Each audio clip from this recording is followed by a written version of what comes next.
doon sa 8:40 ng Juan. Ganito naman ang pangyayari roon. Datapwat ngayoy pinagsisikapan ninyo akong patayin, na taong sa inyo'y nagsasaysay ng katotohanan na aking narinig sa Diyos.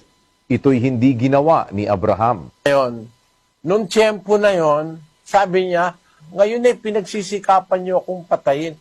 Nagsasabi lang naman ako sa inyo ng katotohanan na aking narinig sa Diyos. Gusto siyang patayin ng mga Hudyo na taong nagsasaysay sa inyo ng katotohanan. Nabasa ko katao kung nabasa ko naman ay uod. Ibig ba sabihin, uod na si Kristo? Kung nabasa mong tao, tao na talaga siya.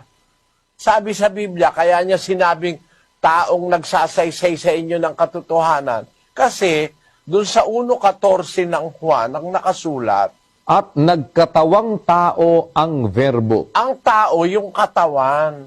Nagkatawang tao ang verbo. Parang ang lalaki nagdamit babae.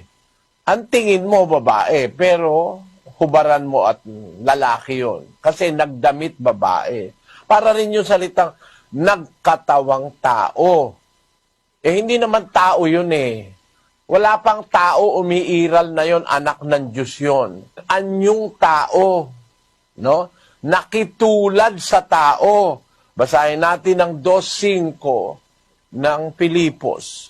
Mangagkaroon kayo sa inyo ng pag-iisip na ito'y na kay Kristo Jesus din naman, na siya, bagamat nasa anyong Diyos, ay hindi niya inaring isang bagay na nararapat panangnan ang pagkapantay niya sa Diyos, kundi bagkus, hinubad niya ito at nag-anyong alipin na nakitulad sa mga tao. Ayun, maliwanag, Siya'y nasaan yung Diyos na umpisa in the form of God.